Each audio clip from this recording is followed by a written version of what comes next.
El lenguaje es un sistema de comunicaciones estructurados, el cual está compuesto por contextos naturales y artificiales. El lenguaje indica una característica entre el hombre y los animales, el cual sirve para expresar sus experiencias y comunicarlas a otros mediante el uso de símbolos, señales y sonidos. Estos son captados por nuestros sentidos. El ser humano emplea un lenguaje complejo, el cual se expresa por secuencias sonoras y signos gráficos. Por su parte, los animales es igual por zonas sonoras, olfativas y corporales, que en muchos casos son distintos o sencillos. El lenguaje humano se basa en la capacidad de los seres humanos para comunicarse por medio de signos lingüísticos. El lenguaje humano puede estudiarse de dos formas, que es la ontogenia y la filogenia. La primera estudia cómo adquiere el humano ese lenguaje, cómo es que aprendimos a hablar desde pequeños, etc. Y la filogenia se encarga de estudiar la historia de alguna lengua. Los lenguajes formales son construcciones artificiales humanas que se usan en matemáticas y otras disciplinas formales, incluyendo lenguajes de programación. Los lenguajes formales son construcciones artificiales humanas que se usan en las matemáticas y otras disciplinas formales, incluyendo lenguajes de programación. Estas construcciones tienen estructuras internas, comparten el lenguaje humano natural, por lo que pueden ser en parte analizadas con los mismos conceptos de este. Antes, en el siglo XX, se decía que los humanos, el lenguaje humano y el lenguaje de los animales no tenían que ver, que eran animales irracionales.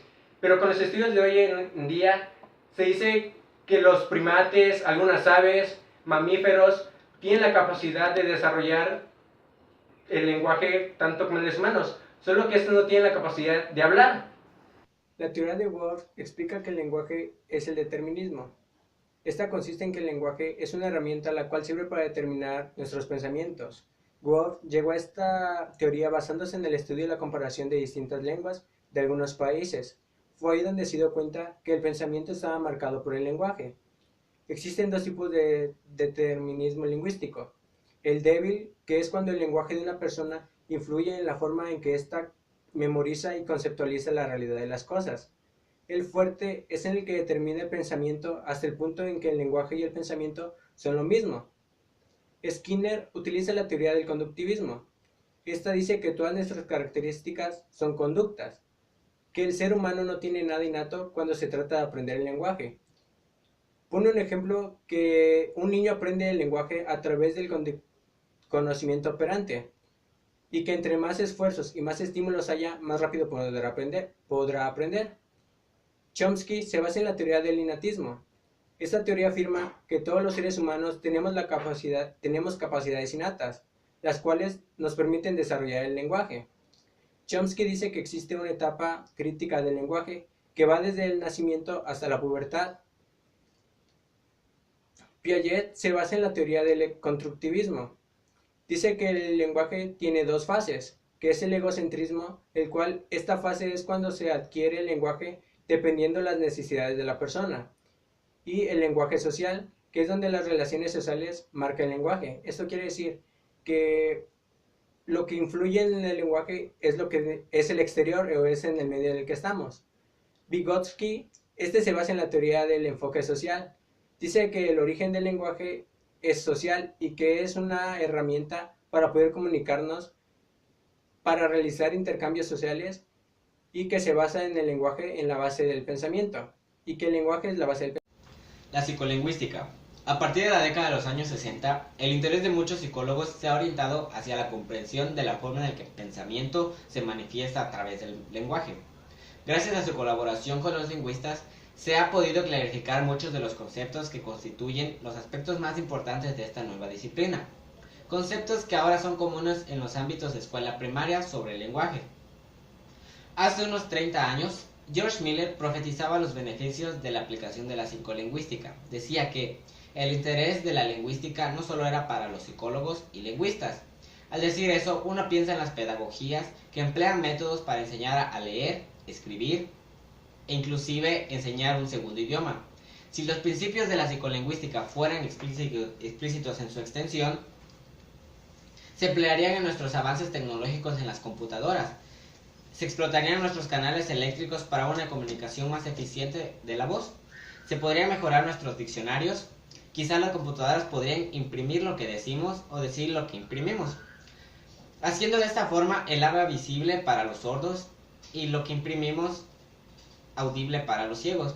Actualmente en el siglo XXI no es posible comprobar lo que Miller suponía. Campo de estudio de la psicolingüística. Sabemos que en el idioma español existen 29 fonemas, los que en forma aislada carecen de significado. Sin embargo, cuando se combinan entre sí pueden adquirir una acepción específica, ya sea porque se estructuran como una palabra, rosa, azul, pie, como prefijos, pre, antes o ex, o como sufijos, to, so, ado, ando, recibiendo en ese momento el nombre de morfemas. Cuando pensamos en algo, nuestra mente tiende a organizar tales ideas siguiendo la estructura que le marca el lenguaje a partir de los morfemas. Es decir, que si pensamos en vacaciones, por ejemplo, podemos evocar aspectos tales como voy a ir de vacaciones a San Miguel de Allende. O en nuestras últimas vacaciones mi hermanito se cayó vestido en la alberca. Mediante la adecuada ordenación de los sonidos y palabras les damos un sentido a las ideas, juicios y razones. A partir de la estructura lógica del lenguaje, que para Noam Chomsky era lo que siempre hemos denominado como gramática. No es más que el conjunto de reglas acordadas entre los miembros de una población determinada para combinar fonemas y morfemas, además de oraciones y sus significados. En la gramática existen dos componentes importantes que facilitan el seguimiento de las reglas que permiten darle significado a cada lenguaje. Estos son la semántica y la sintaxis, que más adelante les definirán cada una de ellas. Todo esto es el campo de estudio de la psicolingüística, así como las diversas aplicaciones que se han derivado de los estudios teóricos, investigación básica, al respecto de ello. Los artefactos del bolsillo, que son capaces de traducir palabras y frases entre dos o más idiomas diferentes, son solo una aplicación común en la actualidad de esta disciplina. Los mismos procesadores de texto que pueden emplearse en la computadora personal, con funciones que nos permiten corregir la ortografía y en algunos casos hasta ciertos aspectos de puntuación, o que son capaces de ordenar alfabéticamente listas de cientos de palabras, son otro buen ejemplo de los avances de la psicolingüística. Chomsky postuló un modelo simplificado de la manera en que los fonemas y morfemas interactúan con el pensamiento, dejando en claro que pensamiento y lenguaje son dos cosas distintas, pero que tienen una estrecha relación y son constantes, pero que no pueden identificarse como la misma cosa. El diagrama de Chomsky consistía como base los fonemas, que son los sonidos básicos. En un escalón arriba se encontraban los morfemas, que son las palabras, prefijos o sufijos. La combinación de estas dos formaba las frases, que venía la oración. Un escalón arriba, por último, se encontraba el significado, que no era más que el pensamiento o idea, a base de las oraciones, morfemas y fonemas. Un ejemplo, cuando tú estás con tu amigo y le estás contando algo sobre tu novia, que conviviste con ella o cosas así, al expresarle tu idea, tu sentimiento, estás expresándote, estás hablando, estás produciendo habla. Se dice que cuando tú hablas, o sea, expresas tus ideas, a través del diagrama de Chomsky de forma descendente, porque va del pensamiento a los fonemas. En cambio, tu amigo, el que se está escuchando, en este caso, atraviesa el diagrama de forma ascendente, porque es la comprensión del habla. La sintaxis. Bueno, la sintaxis es algo que nos enseñan desde primaria. ¿Y esto qué tiene que ver con primaria? Pues es el típico sujeto, verbo y predicado. Entonces, ¿la sintaxis qué hace? Dar un orden a aquellas palabras que ya vimos en la semántica. Por ejemplo, yo digo, ir a mi casa debo. Y tú te quedas con ¿qué significa eso? Entonces la sintaxis viene y se encarga de ordenar esas palabras. Y ahora queda, yo debo ir a mi casa. Ok, ya le damos un sentido, ya le damos la sintaxis. Pero cuando juntamos la sintaxis y la semántica se da un lenguaje muy fluido y que tiene que ver mucho con el nivel de aprendizaje que tienes. Por ejemplo, yo doy un ejemplo que viene en el libro, que dice, la cerca está muy cerca de mi casa. Entonces te quedas con cara de qué estamos hablando. Entonces vamos a decir que la cerca es un tipo de valla que divide el jardín. Entonces podemos decir, la cerca de mi vecino está muy aproximada a mi casa. Entonces ya damos un tipo de lenguaje diferente. La semántica y la sintaxis se pueden manejar en diferentes lenguajes, o sea, esto me refiero a que puede ser diferente en chino, en inglés o en cualquier otro tipo de idioma. Damos por un ejemplo al escribir el idioma del que es el árabe. El árabe no se escribe de izquierda a derecha, el árabe se escribe de derecha a izquierda. Eso es decir que tienen una sintaxis diferente, pero la semántica también puede ser diferente. Para ellos puede decir que una palabra signifique lo mismo para otra, pero para nosotros no. Entonces vamos a decir que la sintaxis y la semántica es variada en cualquier tipo de lenguaje, perdón. Entonces, ¿qué podemos decir acerca de esto? Sintaxis y semántica van en la mano, ya que aquello nos da a entender el tipo de oración o palabra que nos quiere decir. La sintaxis nos está ayudando mucho a entender más el significado de cada cosa.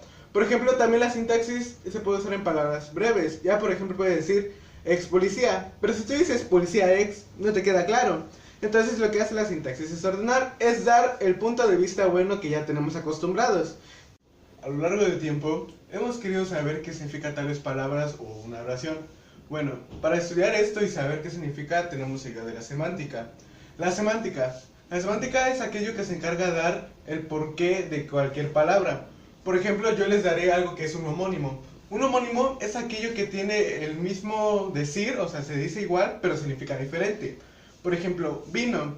El vino es una bebida alcohólica que es fermentada. Pero el vino también puede ser el verbo de que yo vine o tú vendrás. Entonces, eso significa que la semántica te da el porqué de aquella palabra.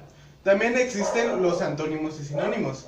Los antónimos, como ya sabemos, son palabras que dicen lo contrario. Por ejemplo, arriba o abajo. Y sinónimos son aquellos que son diferentes palabras, pero expresan el mismo significado. Por ejemplo, al burro le podemos decir asno o burro. Y también hay unos que son una palabra que forma un conjunto de diferentes significados. Por ejemplo, si yo te digo flores, tú te imaginas diferentes tipos de flores. Por ejemplo, las rosas, margaritas o girasoles. Pero también lo que puede cambiar es que las flores significa todo ese tipo de flores.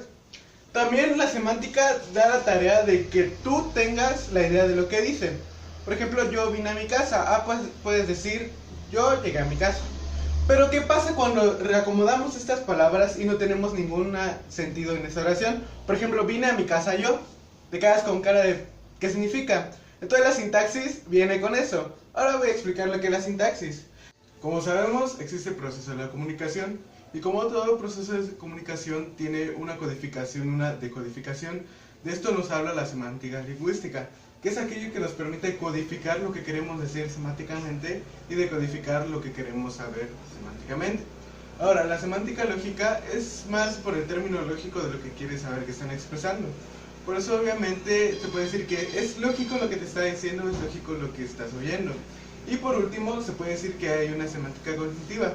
Esto tiene que ver más con nuestra rama de psicología, ya que la cognitiva tiene que ver con el método psicológico que está empleando aquel que está tratando de decir algo. Por ejemplo, yo puedo usar un tipo de psicología diferente a la que tiene mi oyente. Entonces el oyente tiene que, por así decirlo, establecer una psicología diferente para entenderme. Esto explica de cómo nos comunicamos en el mecanismo psicolingüístico que tenemos. Entonces lo que nos quiere decir al final, que la semántica es aquello que queremos codificar, decodificar, entender y saber qué contexto nos estamos rodeando. Y igual que la sintaxis, pues se va de la mano solamente de que tenga que establecer un orden en el cual las palabras se van. Bueno, seguramente ustedes han estado en contacto con niños pequeños. Esto les ha permitido identificar varias de las etapas que sigue el desarrollo del lenguaje en los humanos. Desde muy pequeños los bebés comienzan a balbucear emitiendo varios sonidos, muchos de los cuales ni siquiera pertenecen a nuestro vocabulario cotidiano. Quizás alguno de estos fonemas tengan algún significado en idiomas muy distantes, como por ejemplo en el chino o el árabe. Tal vez allá sí tengan un significado. Es hasta alrededor de los 6 meses cuando el bebé comienza a dar una cierta entonación a los balbuceos, como por ejemplo podría ser elevando su tono de voz para ya darle un significado a esos balbuceos. Es aproximadamente a los 12 meses cuando los bebés comienzan a ser capaces de emitir sus primeras palabras, generalmente monosilábicas, esto quiere decir de una sola sílaba, o que implican la reacción de la repetición de un sonido. Como por ejemplo, ya les había mencionado antes de que los niños pequeños a los perros no les dicen perros, sino que les dicen por el sonido que emiten, como por ejemplo guau guau, o a los carros le dicen rum, etcétera. Conforme avanzan los meses, unos 6 u 8 meses más, se enriquece su vocabulario empleando ahora palabras que describen sus acciones actuales, tales como decir Tana, que dicen quiero ver por la ventana. Esto quiere decir que ahora en una sola palabra expresan toda una oración o toda una acción.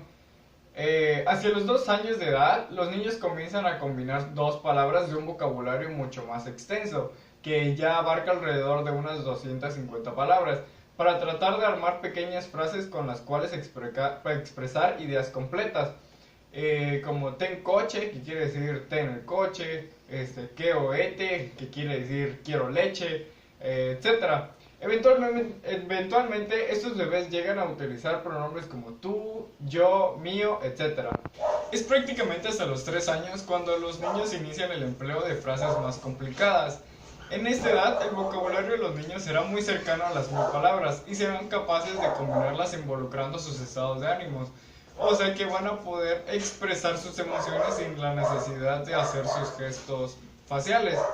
Y van a poder contarle a sus padres cómo se sienten emocionalmente. Hacia los 4 años, el pequeño toma conciencia de la importancia del lenguaje como una forma de control. Se dan cuenta de la importancia del lenguaje que tiene en la vida cotidiana. Por lo que los niños empiezan a, por así decirlo, adornar las frases que utilizan con expresiones como por ejemplo con o vaya, o wow, etc. Comienzan a usar el pasado en la conjugación de los verbos, aunque esto no lo logran hacer todos los niños a la perfección, ya que ellos como que van siguiendo una especie de regla en la que ya van diciendo... Es por eso que los niños dicen palabras así como yo no sabo, o está rompido, o está rotado. Y esa es la edad en la que comienzan con los porqués. Se empiezan a llenar de curiosidad y empiezan a preguntarle a los padres sobre diversas cosas que ellos aún no entienden. En los siguientes años, el lenguaje del niño se enriquece con un nuevo vocabulario y se hacen cada vez más complejas las oraciones, pudiendo integrar así en ellas unas 8 palabras adecuadamente manejadas. Se sabe que para poder desarrollar perfectamente el lenguaje es muy recomendable la lectura.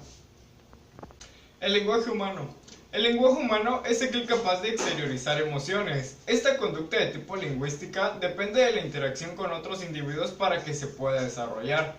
Dentro del lenguaje humano existe a su vez una subclasificación de acuerdo al grado de convencionalidad presente en la construcción de signos lingüísticos. A partir de esto podemos mencionar que se divide en 2, el lenguaje natural y el lenguaje artificial. El lenguaje natural es utilizado por una colectividad lingüística con el objetivo básico de comunicarse. Es empleado de manera inconsciente durante la infancia del individuo y responde a factores culturales. El lenguaje artificial se designa a aquel lenguaje creado por el hombre de manera consciente y sistemática a fin de utilizarlo con algún objetivo determinado. Es decir, el lenguaje artificial se origina a partir de un acuerdo arbitrario entre individuos y su propósito se basa en evadir cualquier inconveniente derivado de la ambigüedad presente en el lenguaje natural.